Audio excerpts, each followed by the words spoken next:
Hi, my name is Goldman. I'm the director and founder of Goldman & Associates. Our firm has a primary focus on family law issues here in Michigan.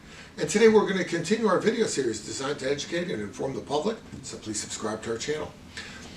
I want to talk about representation in the context of an uncontested divorce.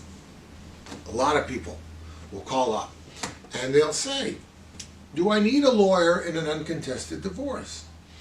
Well, I suppose if every single thing is agreed upon, and if what the party calling you has the knowledge and sophistication to know how to draft and file all the documents and serve them on everybody and meet all the appropriate timelines and follow the court rules and follow the Michigan rules and the local rules, I suppose theoretically that could be done independent of a lawyer. You could do that on your own.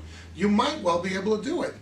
The problem is, uncontested divorce simply means that the parties agree with each other on what should happen. That means that the parties agree, for example, that a divorce should occur and that you take what you had before this 14-month marriage, I'll take what I brought in, and we have no children, so we part ways. That's what an uncontested divorce means. One person will file, one person will do nothing because it doesn't matter. We've separated everything, I'm already done. It's just a question of paperwork. But the fact that it's uncontested doesn't mean anybody knows how to do the procedure. So even if a situation is uncontested, it doesn't necessarily mean that a person should not hire a lawyer.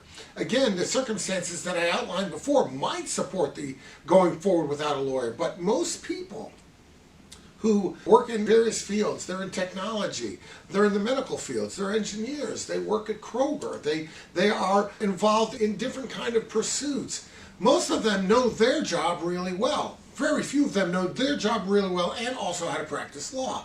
So I would tell you that even if the parties agree on stuff that makes it, in your mind, uncontested, you're still going to need a lawyer to bring you through the process. Theoretically, you may know that if you have a bad tooth, that it's got to come out. And you may be able to go into your garage and grab a wrench and yank it out. But the truth is, you're going to need to go to a dentist. And why? Because you may know the goal, but as to the procedure, he knows what he's doing, and you don't. So therefore, in a situation, even if the merits are uncontested, you're still going to need to get a lawyer who's going to know where to file, what the time limits are, how to serve the appropriate parties, how to file the appropriate proof of service, how to wait and get the clerk's entry of default, how to draft the proposed default judgment of divorce, how to file it up, how to do the concluding hearing.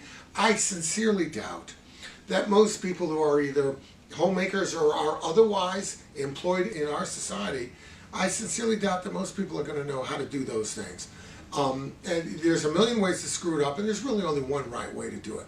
So therefore, I would say even in an uncontested divorce, it is important to get direction from a lawyer who can tell you what needs to be done, who can assist you with the drafting, filing, and the conducting of the procedure to conclude your uncontested divorce. If you have any questions about that, reach out, and we'll be glad to help you out.